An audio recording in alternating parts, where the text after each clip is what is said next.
Hi friends, welcome back to festival channel. எப்படி இது வந்துச்சுன்னே தெரியலை. தக்காளி செடி நான் போடவே இல்லை, ஆனால் அதுவாகவே வந்துருச்சு. நான் ஒரு வாரம் கழித்து ஊருக்கு போயிட்டு வந்து பார்க்குறேன், பயங்கரமாக நல்லா பெருசாகவே வளர்ந்துருச்சு. நான் இதில் கற்பூரவள்ளி தழை மட்டும்தான் நான் போட்டிருந்தேன், ஆனால் இது எப்படி வந்துச்சுன்னு எனக்கே தெரியல. ஆச்சரியமாக இருக்குது. நல்லா தண்டெல்லாம் நல்லா ஸ்ட்ராங்காக, நல்லா சூப்பராக, நல்லா ஹெல்த்தியாக சூப்பராக வளர்ந்துருக்குது. இது பார்த்திங்கன்னா நல்ல பூவெல்லாம் பார்த்திங்கன்னா எல்லா பக்கம் பூ நல்லா வச்சுருக்கு. எப்போ பூ விட்டு காயாகி அது எப்போ தக்காளி நல்லா பழமாகி நான் என்னைக்கு சாப்பிட்றது? ஒரு வாரம் கழித்து இன்றைக்கி நான் வந்து பார்க்குறேன், அவ்வளோ நல்லா பெருசாக ஹைட்டாக நல்லா வளர்ந்துருச்சு.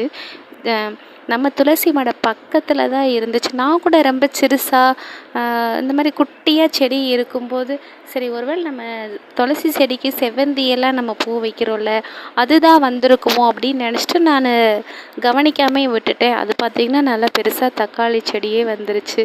நான் இவ்வளோ நாளாக நான் செவ்வந்தினே நினச்சிட்டே இருந்தேன். ஒரு வழியாக அழகாக இருக்குது. நம்ம வீட்டு முன்னாடி ஒரு செடி நல்லா ஹைட்டாக வளர்கிறது நமக்கு மனசுக்கு ரொம்ப திருப்தியாகவும் சந்தோஷமாகவும் இருக்குது. இந்த மாதிரி நீங்கள் விதை போடாமல் உங்கள் வீட்டில் இந்த மாதிரி தன்னாலேயே அதுவாகவே வளர்ந்துருக்குதா? வளர்ந்துருந்தால ரொம்ப பார்க்குறப்ப ரொம்ப ஹாப்பியாக இருக்குது. காலையில் எழுந்திரிச்சு பார்க்கும்போது ரொம்ப குட்டியோண்டு தொட்டியில் எவ்வளோ பெருசுன்னு பாருங்களேன். அந்த தண்டை நான் தொட்டு பார்க்குறேன், அவ்வளோ நல்லா ஸ்ட்ராங்காக இருக்குது.